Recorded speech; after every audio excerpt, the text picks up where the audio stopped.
Back over at the base, the lads are still concerned about the problems with the Airbus engine. What it is, the compressor on this particular engine, the blades have got mineral deposits on them, a bit like salt crystals. So what they'll do, they'll fire the water through it to wash this off.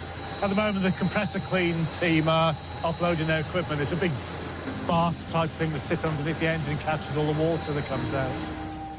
The seller has sent their agent Carl to inspect the engines. He's now standing by as they're put through a series of rigorous tests. So it's going to have an engine wash. So it's actually the first one that I've seen as well, so it's going to be quite interesting. But basically the engine's going to be washed through a number of cycles, and at each cycle the actual the effluent, if you like, the water that comes out of the engine is measured, and they measure the particles per million in the water. And through different stages of the wash, it's going to be washed several times, and at each stage we hope it's going to get better. Carl isn't the only one who's never seen an engine being washed. I've never seen it happen before, so it would be nice to see what happens.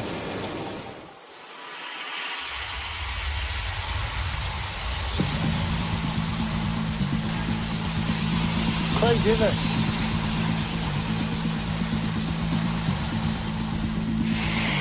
I didn't expect the noise. There's water flying everywhere. The noise is one thing, but so is the heat. The engine can reach temperatures in excess of 900 degrees. People do look at the engine and go, oh, you know, what's going on with the engine? There seems to be a load of steam flying out the back of it. It does look rather impressive when you see it, you know, taking place. It's not something you see every day, but the engine's perfectly capable of handling that. You know, as when you think about it, you know, they're flying through heavy rain when they're flying, you know, they're designed to be able to handle that. So when we've done the first wash cycle, we'll take a sample, we'll measure that, and the parts per million reading of that sample will be the dirtiest. That will tell us how dirty the engine actually is. And what we can tend to see then is that once we've done the second cycle, you can see that figure half, and then half again on the third cycle. Some engines we wash, we have a required reading that we have to hit, a target reading, and that is when we know the engine is really, really clean.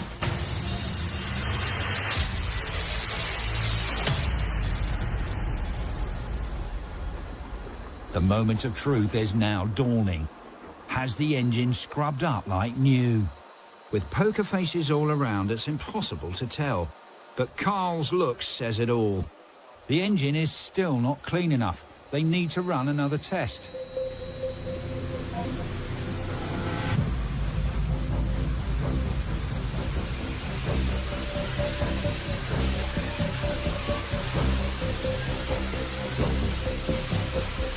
You could cut the atmosphere with a knife, as all eyes are once again on the steaming turbine. We're going to take a water sample from there now and see how clean it is compared to the first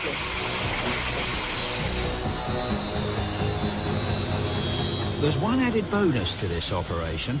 It cleans the engine, which means it pollutes less. Nice to know that you're helping the environment, you know, and that you're also contributing, you know, towards helping airlines save money on the fuel burn as well.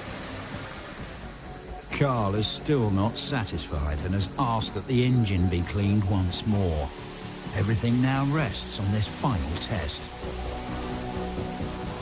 And whether Carl will open up his checkbook and sign that check for $6 million. So this one's actually going to go for 1 minute. It's the last cycle, so this is the one that hopefully gets that engine spotless.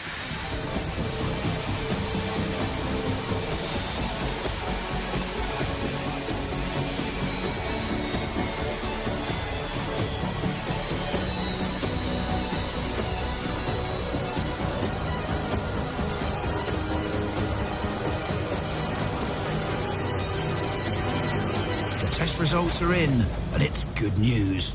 Huge improvement. You know, the engine was really dirty, and we're hoping that that's cleared the deposits and cleaned the engine. It's now sparkling clean. We'll go faster. And the engine will be removed tomorrow morning and then prepped, ready for shipping. All the paperwork has to be done. And then, yeah, we should be able to get the engine out of here midday on Friday and into Heathrow and down to the Middle East. So it's looking good.